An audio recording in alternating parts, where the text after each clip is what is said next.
Hello and welcome to another episode of the AAIM High Podcast. Today we have a very special guest, Dr. Angela Duckworth, world-renowned psychologist, MacArthur Genius Fellow, New York Times #1 bestselling author of Grit, The Power of Passion and Perseverance, and one of the most influential thinkers in education, performance, and psychology.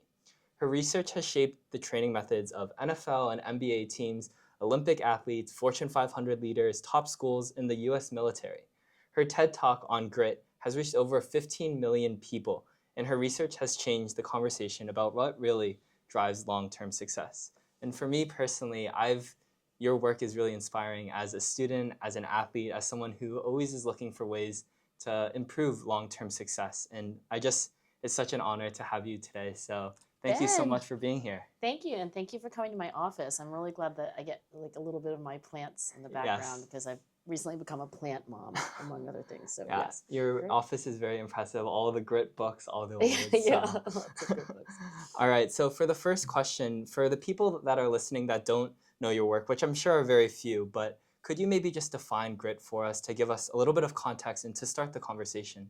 Yeah, I have been looking at goals and achievement and essentially asking the question, why are some people more successful than others for more than 2 decades? Wow. And I think of grit as a compound characteristic of high achievers. By compound, I mean there's not one component, but two.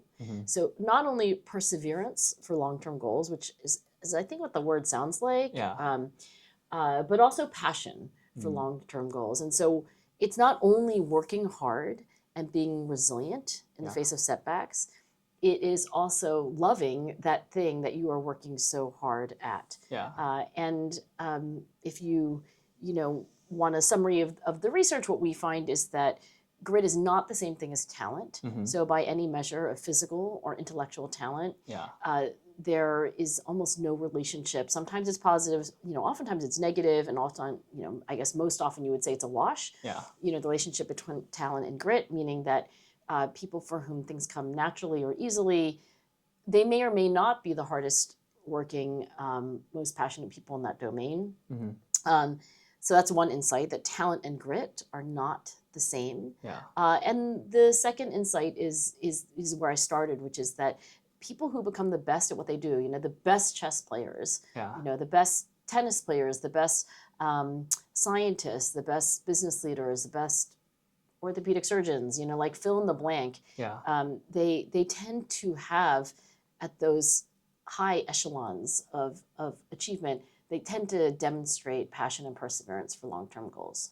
And because of that, like grit is the passion and perseverance. What do you think is like the biggest misconception people have when thinking about grit, or the biggest misunderstanding almost? I think grit sounds like you're forcing yourself to do very hard things, and that it's this kind of inner fortitude that enables you to, practice longer and, with more intensity than anyone else.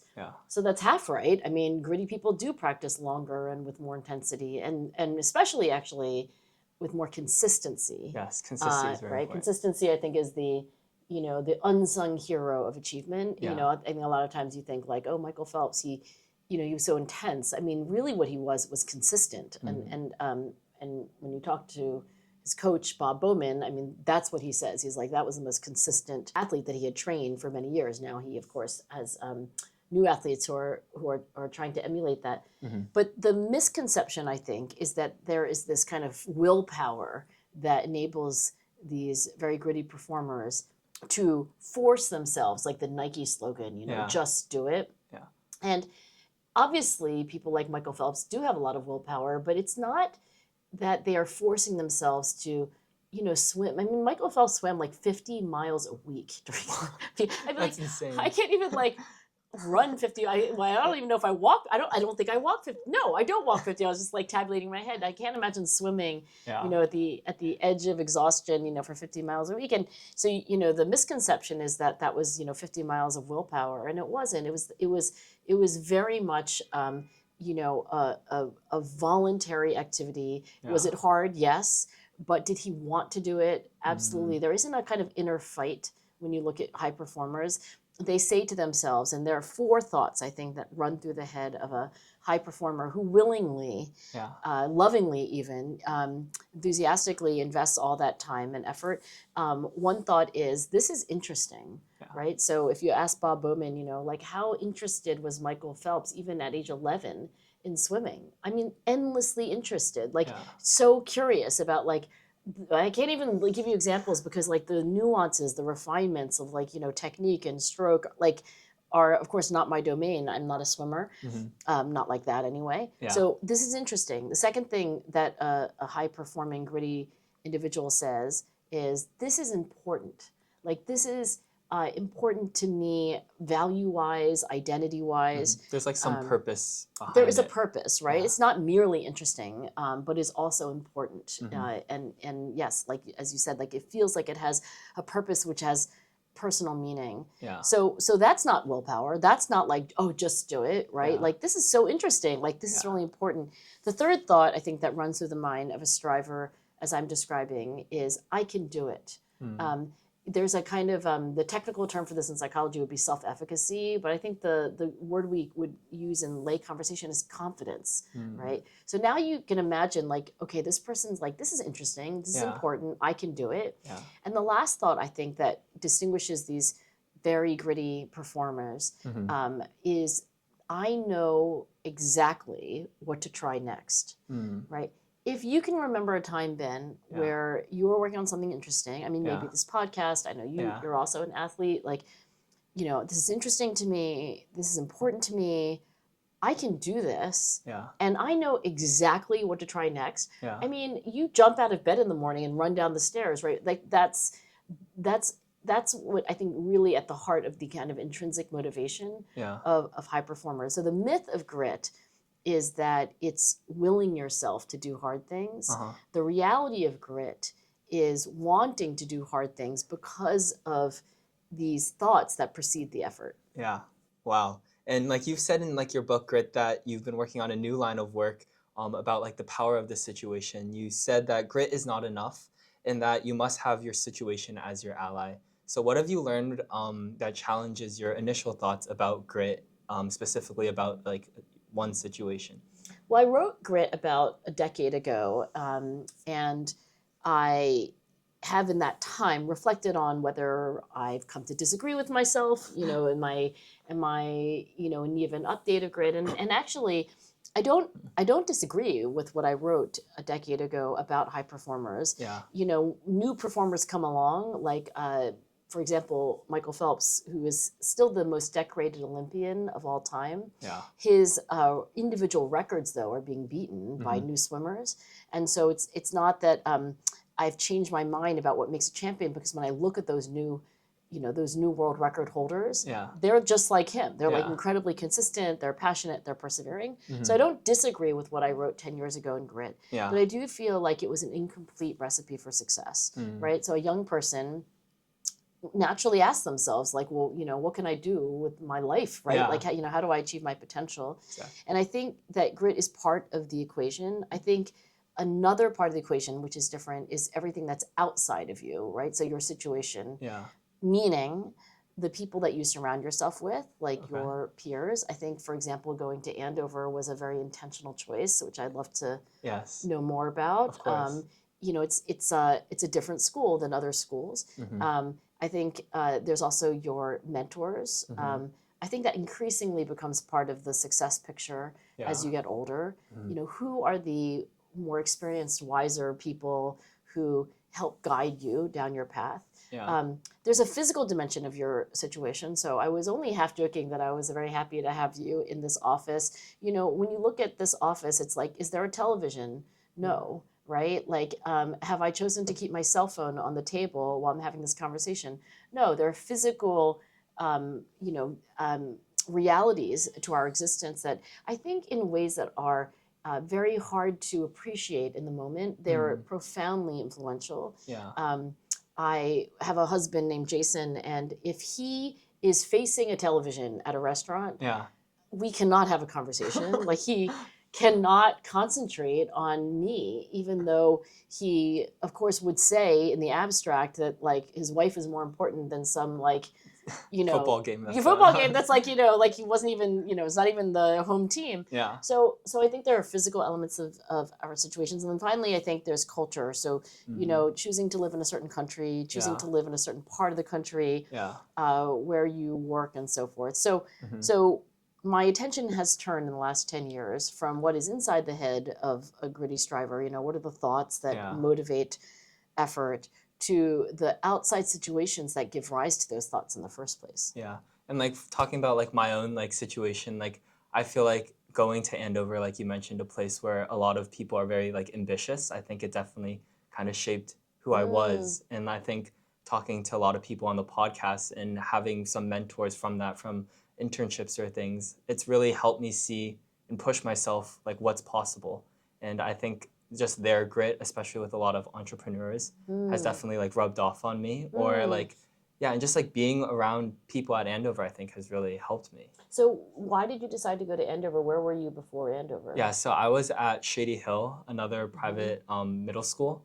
And I was deciding between Andover and Roxbury Latin as my final two like high schools that I got into.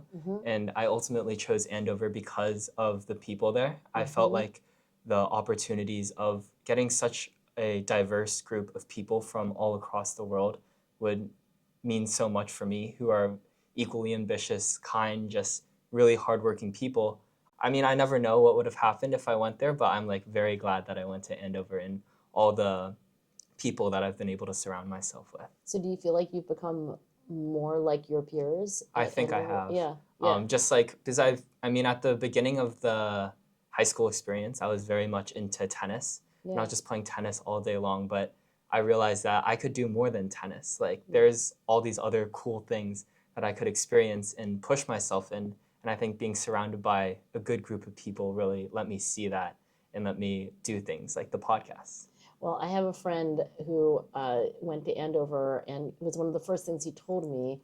He's a professor here at my university named Jisung Park. Yeah. And I don't know how this came up in our very first conversation, but we were out to lunch, and he told me that going to Andover was one of the best decisions that he ever made, and that it shaped his character for the rest of his life in very positive ways. So that is an example of your outside situation, right, where you choose. I mean, as a parent, right, I'm a mother. I have two daughters who are a little older than you, and I remember actually pulling all-nighters with my husband, thinking about where we would encourage our girls to go to high school. And so we had a similar kind of like fork in the road, and you never get to go down the path that you didn't choose, so you don't really know. But it was then as a parent, and now I will tell you as a social scientist, one of the most important decisions a parent can make. Because we know that adolescents, for example, are profoundly influenced by their peers, right? So children, look at their parents and their family, and they model a lot of those behaviors. But when you become a teenager, of course, you want to do what your fellow teenagers are doing. So now are parents completely like out of the process? Well, yes and no. I mean, as a parent, if you choose where your kids go to school, then you're shaping that peer group. And then, as you mentioned, the mentors that you come into contact with are, first through school, right? So yeah, I think these things are not totally they're not the same thing. But here's how I think about what goes inside your head and what goes outside your head. Those thoughts that I mentioned, right? Wow, this is so interesting. Oh my gosh, this is important. I can do this. I know what to try next. Those are the positive thoughts that lead somebody to demonstrate effort over long periods of time. But the outside situations that give rise to those thoughts are a positive peer group of high-performing individuals, caring but challenging mentors, a culture of excellence and high standards. And then physically, being an environment that is as devoid of distractions as possible, and as full of inspiration, or what, again, technical term, but like what psychologists would call like positive affordances, right? Like things that you can do that books, art, things like that. And like talking about situation, like do you think a certain amount of grit can like outperform or compensate for like a bad situation, for example? I do think that there are case studies, and I've done some of them, of people who, from the worst circumstances emerged, and yeah, they were really gritty and they did well. But if you actually take a closer look, I'll give you a very specific example. Cody Coleman, I wrote about in Grit, and I met him because he was graduating from MIT. Yeah. And as a senior at MIT, he reached out to me. I mean, completely out of the blue, like, dear Dr. Duckworth, I watched your TED Talk, and I think you're describing me. So, complete stranger when he was that age. We stayed in touch the whole time, and even then, I would have said, like, oh, here's an example of somebody who came from nothing. I mean, from poverty, from a chaotic home environment. And went to MIT, and not only went to MIT, excelled at MIT, graduating with a near perfect GPA in computer science and electrical engineering. Okay, so fast forward though to today, and it's been another decade since I've known Cody, more than that. And if you take a microscope to like what happened to Cody at every stage of his remarkable career. Well, he would say, and I would agree, that really it wasn't just grit, right? In fact, at these kind of like 5-year intervals, because he's done a lot of reflection on how he got to MIT, and after MIT, how he got to Google, and after he went to Google, how he got to Stanford, and after he finished his PhD in computer science at Stanford, how he became an AI tech founder. He would say that at each of these inflection points in his life, his situation improved, right? He started out in a community where very few people went into technology. Like there were almost no STEM kids, but then he went to MIT, and so but then you're at MIT and you're surrounded by kids who love computers, love technology. Okay, well, that changed him, just like Andover changed you. From there, he went to Google, and then again, he's like surrounded by different people. And from there, he went to Stanford, Palo Alto, and Silicon Valley. Actually, that area of the country has a higher density of patents in digital technology than practically the whole rest of the country combined. So what Cody would say is that it's not either a great situation makes you successful or grit makes you successful. It's both and in a very intimate dance where when you are in a great situation, it builds your grit. When you have a lot of grit, you put yourself into better situations, and so on. So I think for me, what I'm trying to share in this book that I just finished is that, look, if I could give advice to a young person, I would say, oh, absolutely. I want you to have passion and perseverance in what you do. Talent is not a limit on what you can achieve. But in order to have that passion and perseverance, and in order to have that passion and perseverance pay off, you need a great situation, right? And a great situation isn't just luck. You can create it. So it's like they're very intertwined, and they like need one another for that success. Causally reciprocally related.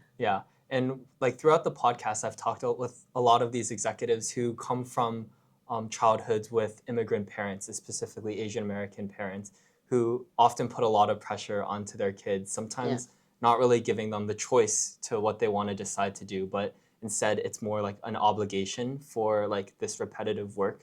And do you think that can, in a sense, create grit or not? If not, because it's missing that passion part? Because oftentimes a lot of these people do become very successful later. So maybe it does work, but maybe they're losing that grit and it's just hard work. I think there are nuances, but I am not a fan of tiger parenting in the sense of like telling your kid to play piano, telling your kid, or giving them a multiple choice of piano and violin, right? You have to choose one. It's just like, well, what if that child, again, thinking about myself as a mom, what if your child doesn't love that? So my daughter Lucy, who is the younger of two, actually we never told her like you have to do a musical instrument, but we did say you have to do a hard thing, right? All the Duckworths do hard things, so you have to do a hard thing. It requires deliberate practice. You can't quit in the middle. But we did say, and this is very important to us, that you could choose your hard thing yourself. Now, she initially chose viola, I think because her father played viola, and so she fell into that instrument. But it was very clear to me as I was listening to her practice, and also I was observing her during the many hours that she wasn't practicing, that she was not passionate about viola. What do I mean? She never wanted to go to a concert. She never listened ever. Like, ever. Like, I mean, she liked music, but she never listened to classical music, the kind that she was actually practicing. She didn't want to read about it. She didn't want to watch documentaries about, like, you know, famous musicians. Or classical musicians anyway. So I said to her one day, like, you know, this is like anti-tiger parenting. I was like, actually, I said to her many days. Do you want to quit? I was like, Lucy, you got to quit. This is ridiculous. And I think for her, she, you know, and I think young people say this a lot, they have a sense of sunk costs, and they have a sense of like, if I quit this and I start something else, I'll be behind, right? And as an old person, I'm like, oh my gosh. You're not that behind. Don't think it's too late. So it was very hard for her to quit. So she actually practiced viola for years, but she did eventually switch. And I think the difference is really telling. So what she switched into was something that I observed her doing voluntarily for hours, which is baking. I mean, she read cookbooks on her own. I thought this was all kind of weird for somebody who is that young. I mean, in elementary school and middle school, she wanted to, like, you know, watch all the cooking shows. I mean, on Monday, she would tell me what she was going to bake on Friday, you know, then she would bake it all, and then she would, you know, do something again the next day. And so when she ended up working in a restaurant, right, first washing dishes, but eventually being able to assist with the pastry chef's chores, and then eventually actually doing the things that the pastry chef had to do, especially when the pastry chef didn't show up. It was like, you know, night and day. So the problem with tiger parenting is I don't think you can randomly assign your kids to passion. I think passions have to be somewhat,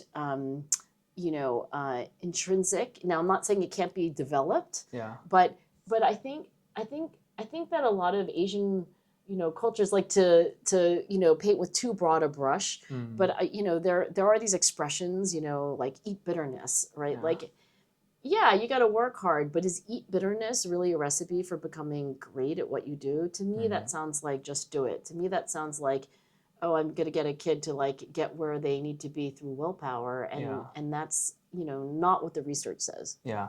And, like, are there any environments that tend to foster more grit? I know, like, athletes tend to have a lot of grit, but, like, is there any research on that?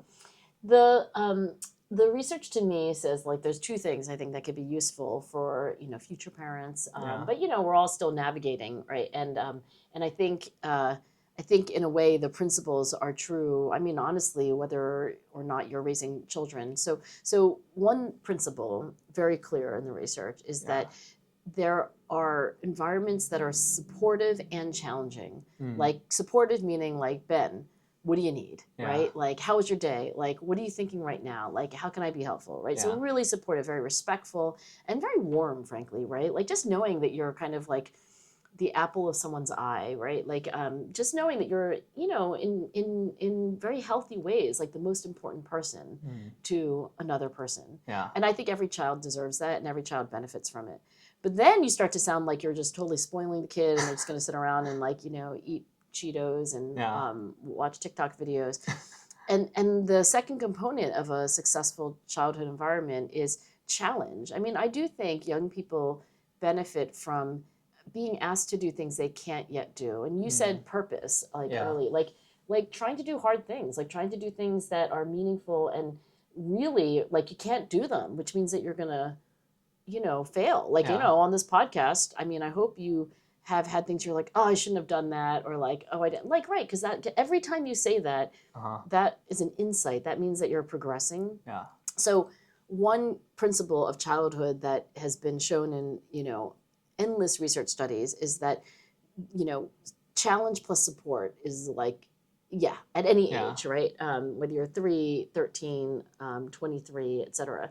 So that's one thing. I think you mentioned sports. Okay, so that's a different way of coming at the same question. I do think that in structured activities that have a goal, right? One thing I really like about sports is that even individual sports typically have some kind of team structure, right? Like, even if you're playing golf, you know, like, you're on the golf team. So there's an element of, you know, being with a whole group of people. And then there's a mentor who's assigned to you, which is a coach, right? And there's a progression, and there's feedback, and you're just, you know, daily and weekly asked to do things that really test your character.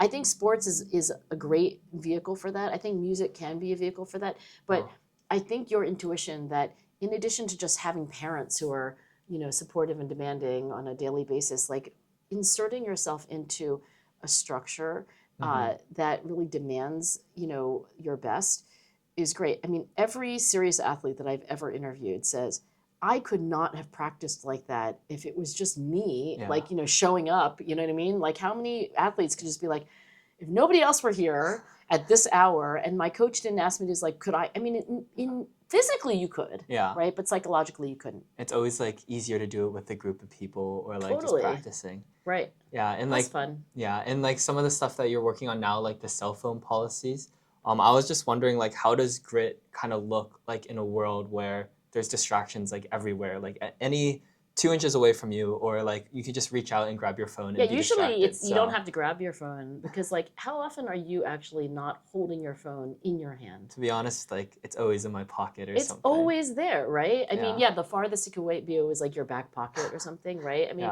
how many people can remember the last time they went to the bathroom without their phone, right? Like, it used to be a joke that you would go to your but like, everyone takes it, including me, by the way. I always take my phone and it's like, oh, I'll have 20 seconds, to, 10 seconds even. Like, so I do think you're right about technology and we don't have any time machine studies. It's very hard to know like what the impact of technology has been, because some of the things that you'd want to know, like, oh wait, have our attention span shortened because of technology? Well, then I would need a measure of attention span in like 1950 and then 1960, and but just common sense, right? Just the fact that you have this machine in your hand that's a portal to anything, right? Like to anything. So I think, to me, the implications for excellence and for grit and achieving your potential are in some ways straightforward, in some ways more nuanced. The straightforward thing is, if you feel like upon reflection that your,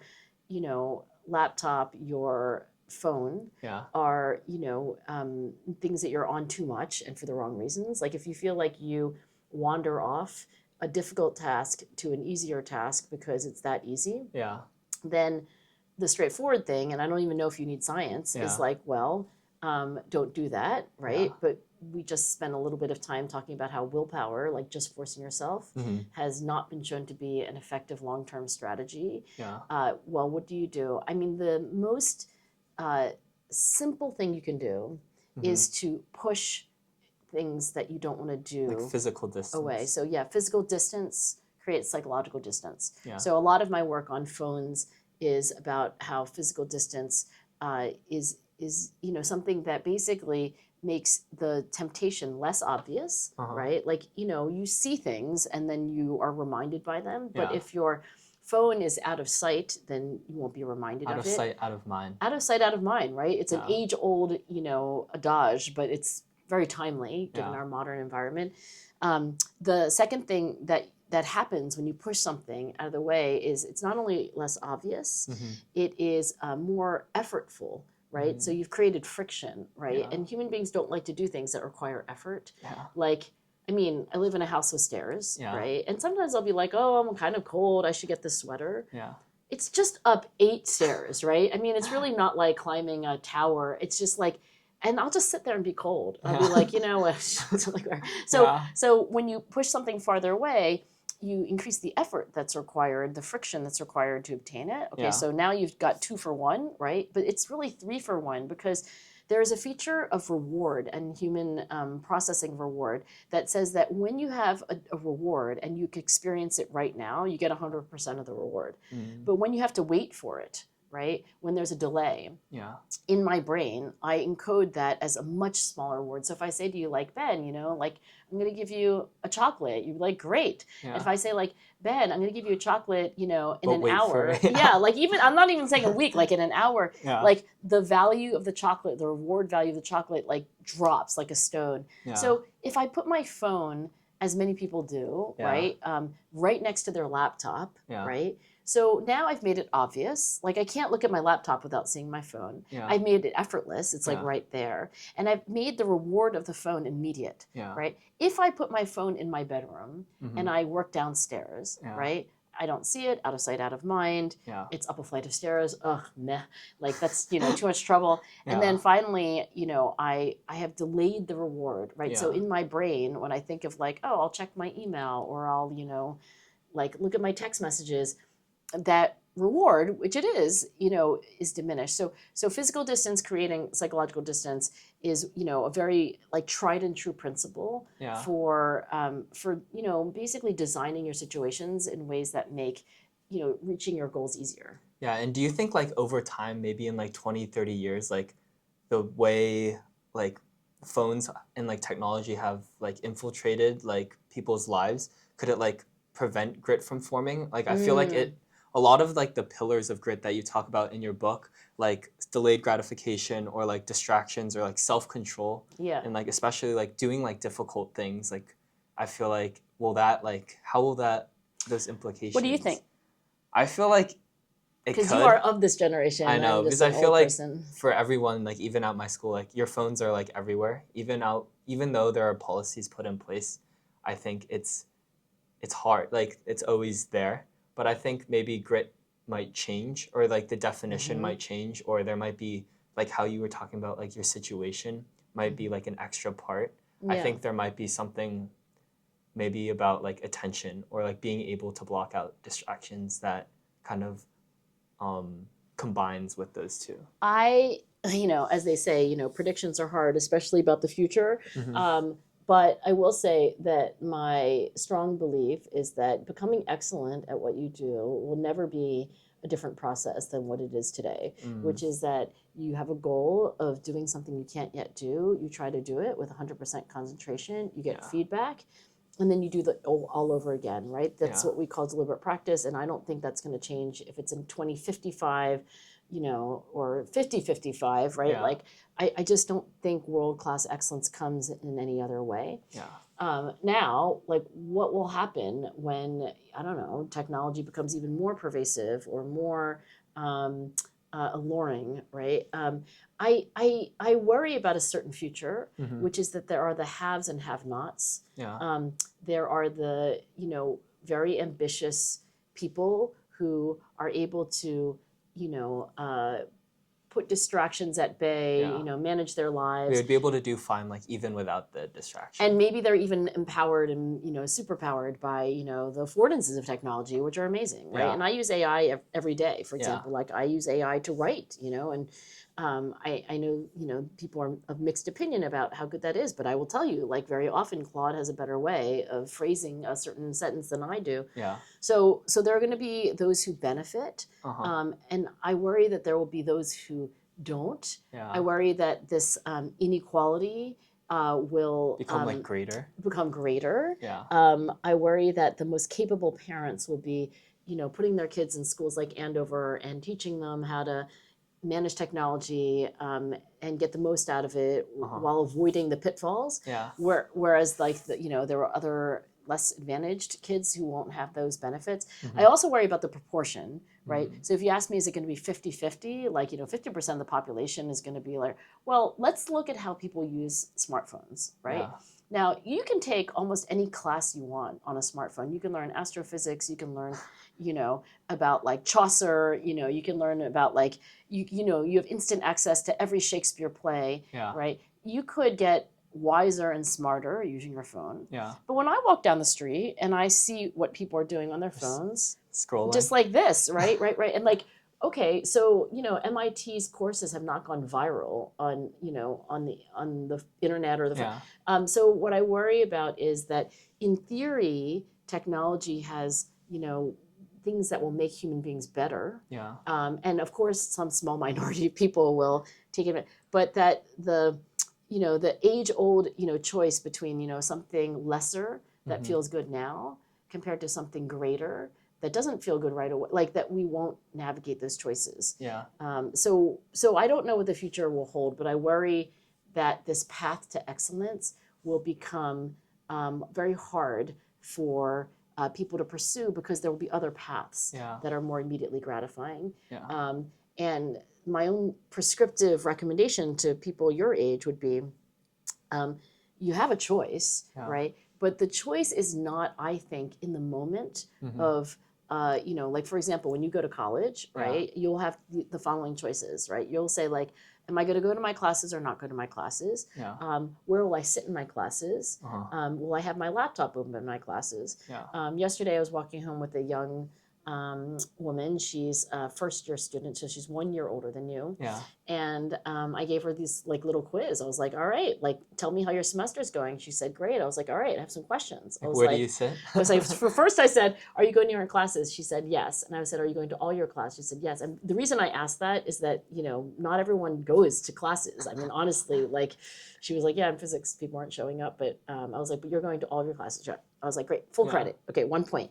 Then I said, where are you sitting? She said, front row. I was like, great. Okay, she gets another point, right? Yeah. Front row versus back row. Students in the front row get higher grades than students in the back row. Yeah. Third is, I was like, do you bring your laptop? She was never. She was like, I take all my notes by hand. And I was like, full credit, right? So she has basically selected herself into situations and set up an environment where, you know, she can be successful. And by the way, when you end up sitting in the front row, like because you are choosing to sit in the front row, not only are you closer to the professor, right? Yeah. Physical distance creates psychological distance. So you Yeah. have created psychological nearness. Yeah. Who are the peers who end up saying, yeah, like the other studious kids. Yeah, you're right? like surrounded, like your situation becomes better and like you put yourself there. You put yourself in that, you know, a great situation probably beats great willpower, right? So like, you know, because imagine that she, you know, decided eventually to show up to class and then sat in the back row, had her laptop open, you know, with everybody else's laptop open. Like it's nearly impossible to be successful in that situation. So yeah, I think the world that you're, you know, like growing up in, Ben, is a different world than I grew up in. The world I grew up in is a different world than my parents grew up in.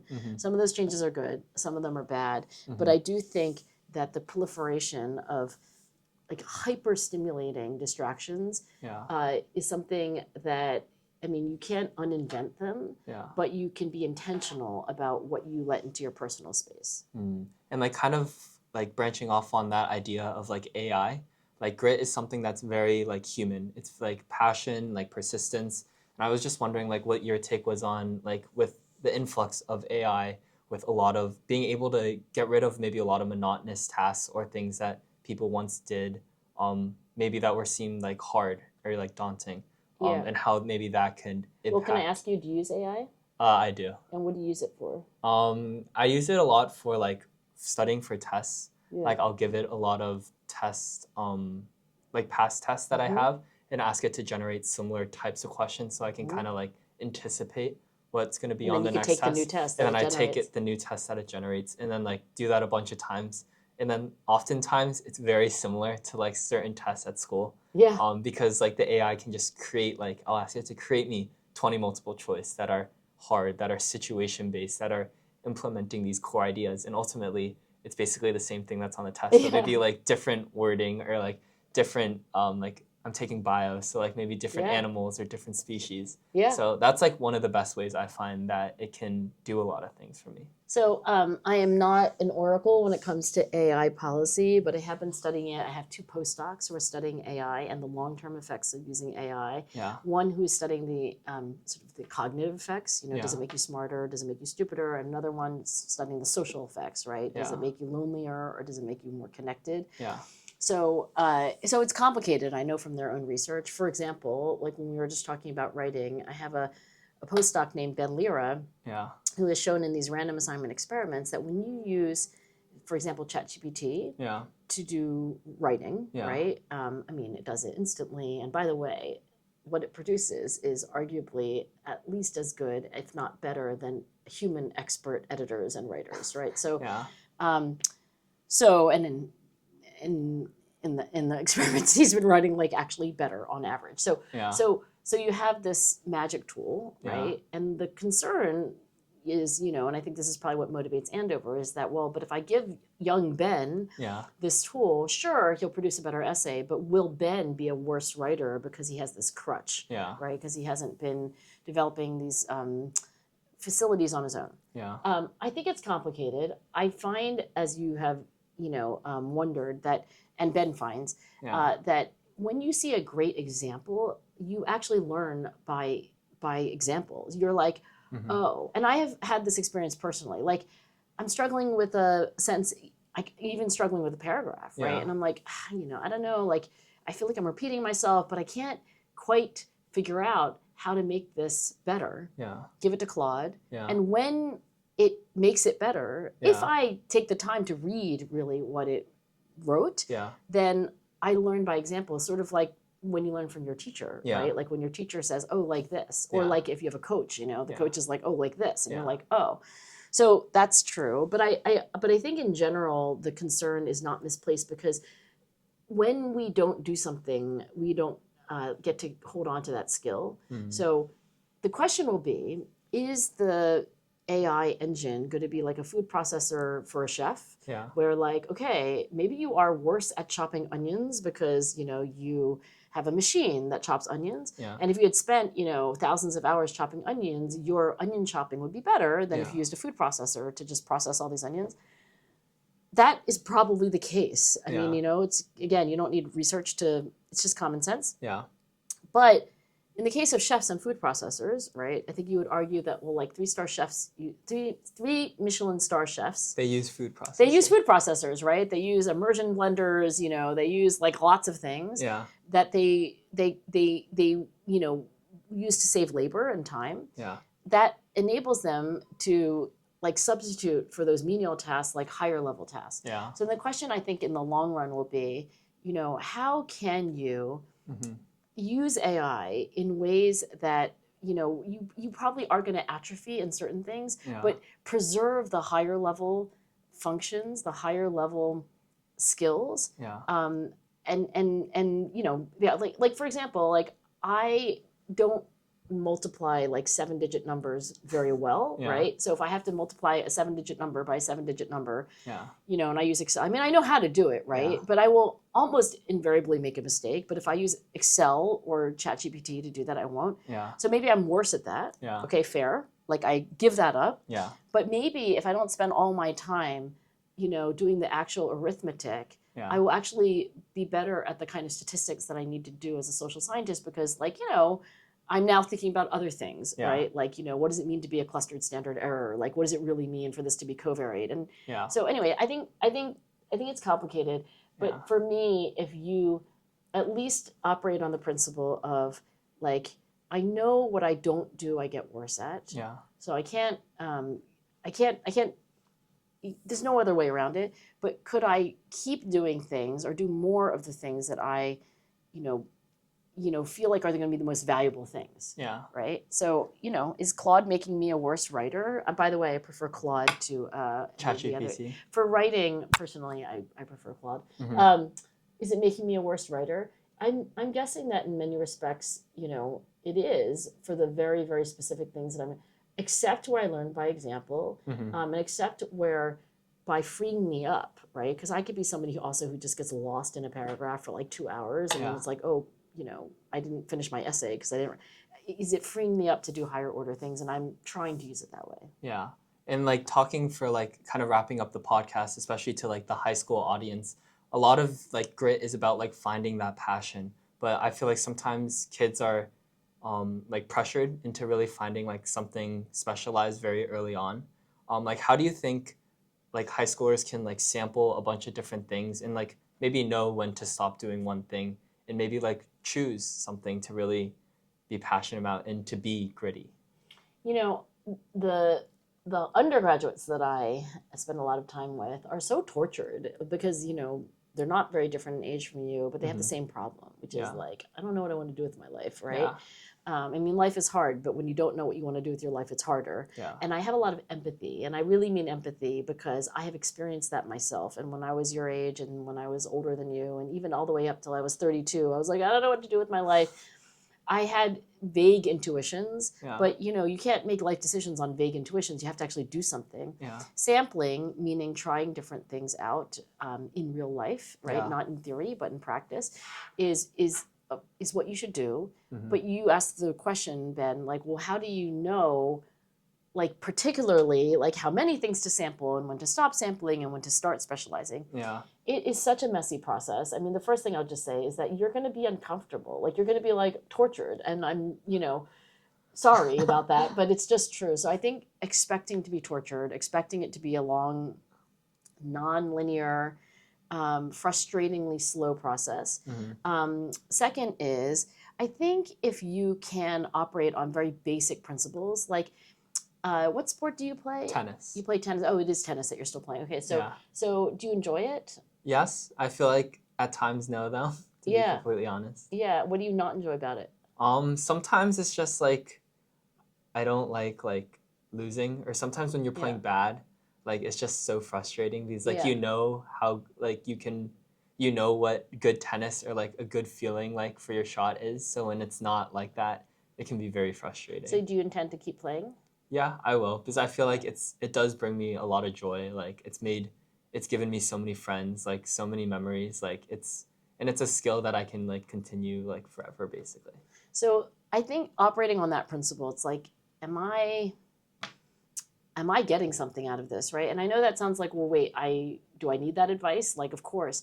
But I do find that young people sometimes persist in activities where it's like they're really not getting nourished by it, right? So like move in the direction of warmth and light, right? Just sort of like if tennis is feeding you, like keep doing it. And then, when do you switch? It's like, well, when you sense that that's no longer the case, or that there's something else you might try. By the way, many athletes that I interact with as undergraduates at some point in their 4 years, like pivot, right? And like that's a very, very hard decision to make. But I would say that in general, as long as you're sampling, as long as you recognize that youth is the time to sample, that in general specialists sample more, not less, right? Hopefully that liberates you to do. The other thing is like, I think maybe occasionally doing things that you really don't think are, so, move like a paramecium, move towards warmth and nourishment, but occasionally do things that are just really outside of your,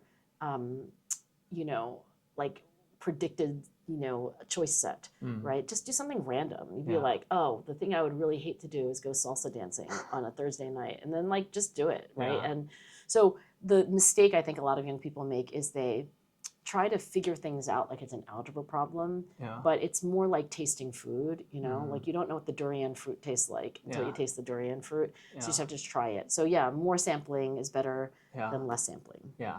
And do you think there's ever a point where too much grit can be a bad thing? I know you've talked about burnout, like in addition to that, like you were saying how like in a difficult time you just thought of like doing more grit and like just working harder, staying up later, but it caused like a lot of problems. And like when do you know how to like quit or maybe change, and how do those two things kind of come together? I mean, about a year ago, almost to the day, when I was working on the book that I just mentioned, I was really burning out. I mean, it was a complicated backstory that I won't get into, but I think when you are really panicked about like not achieving your goals, at least speaking personally, and many of the people that I study, there is this like hold on tighter kind of thing, right? It's just like, oh, now I'm not going to work. I'm not going to go out on Friday night. I'm not going to go do more, wake up earlier, try harder.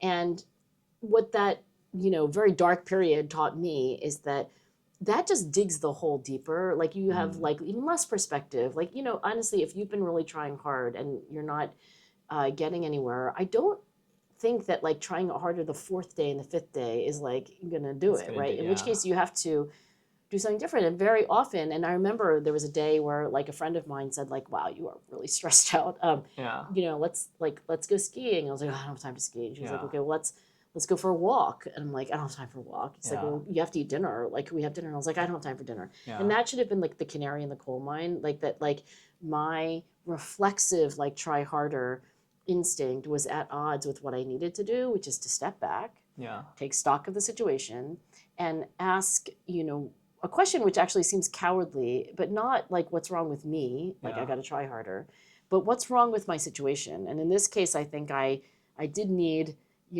different people to help me get my project done. I needed, I did need a break, which I took. What grit is, Ben, is basically eventually getting back to what you were doing. So I think a lot of times people think like, oh, gritty people never cry, they never give up, they're never discouraged. And none of those things are true. They do cry. They do say out loud, I give up, and they are discouraged, but they eventually come back. Is it in a day? Usually not, but they do eventually come back. So I'm pretty gritty.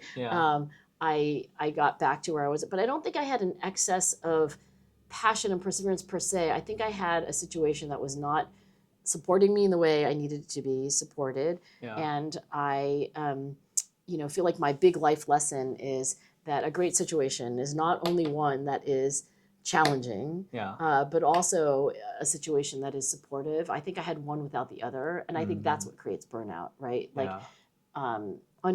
unrelenting challenge in the absence of support. Yeah, and for the final question, for one last takeaway for the audience, for the next generation, everything that we've talked about from AI, technology, passion, grit, what do you think is the single most important thing they should take away to understand what they need to do to succeed? The inclination to like turn inward when you're trying to figure things out, like what should I do, what should I major in, or the inclination to turn inward and like will yourself to try harder, has a I think a self-defeating feature, right? Like you're not getting any new ideas by turning inward, and so it's an outward facing. Like so, if you're stuck, if you're unhappy, if you're lonely, if you're unpopular, right? Like turn outward, not inward.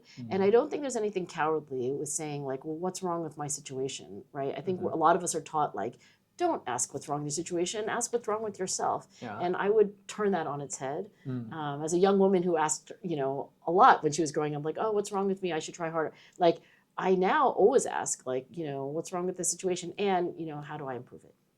Wow. Well, thank you so much again for being on the AIM High podcast. I really appreciate it. It's such an honor. So thank you so much. Thanks, Ben. I enjoyed it. This is terrific. Thank you. All right.